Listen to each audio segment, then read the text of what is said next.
ஒரு கிராமத்தில் ஒரு ஏழை விவசாயி இருந்தான். அவனிடம் இருந்த வாத்து திடீரென்று ஒவ்வொரு நாளும் ஒரு தங்க முட்டையை இடத் தொடங்கியது. விவசாயி ஒரே இரவில் மிகப்பெரிய பணக்காரன் ஆனான். தினமும் ஒரு தங்க முட்டை கிடைப்பதால் விவசாயியும் அவன் மனைவியும் மிகுந்த மகிழ்ச்சியுடன் வாழ்ந்தனர். ஆனால் விவசாயியின் மனைவி ஒரு நாள், இந்த வாத்துக்குள் நிறைய தங்க முட்டைகள் இருக்க வேண்டும். தினமும் ஒரு முட்டை எடுப்பதற்கு பதிலாக நாம் வாத்தை வெட்டி உள்ளே இருக்கும் அனைத்து முட்டைகளையும் ஒரே நேரத்தில் எடுத்து பணக்காரர்களாகி விடலாம் என்று பேராசையுடன் யோசனை கூறினாள்.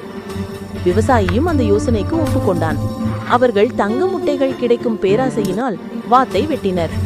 ஆனால் அவர்களுக்கு பெரிய ஏமாற்றம் காத்திருந்தது. வாத்தின் வயிற்றுக்குள் சாதாரண உறுப்புகள் மட்டுமே இருந்தன. அங்கே ஒரே ஒரு தங்க முட்டை கூட இல்லை. இப்போது வாத்தும் இல்லை, தினமும் கிடைத்த தங்க முட்டையும் இல்லை. விவசாயியும் அவன் மனைவியும் தங்கள் பேராசையினால் தினமும் கிடைத்த மிகப்பெரிய நல்ல வாய்ப்பை இழந்ததை உணர்ந்து மிகவும் வருந்தினர்.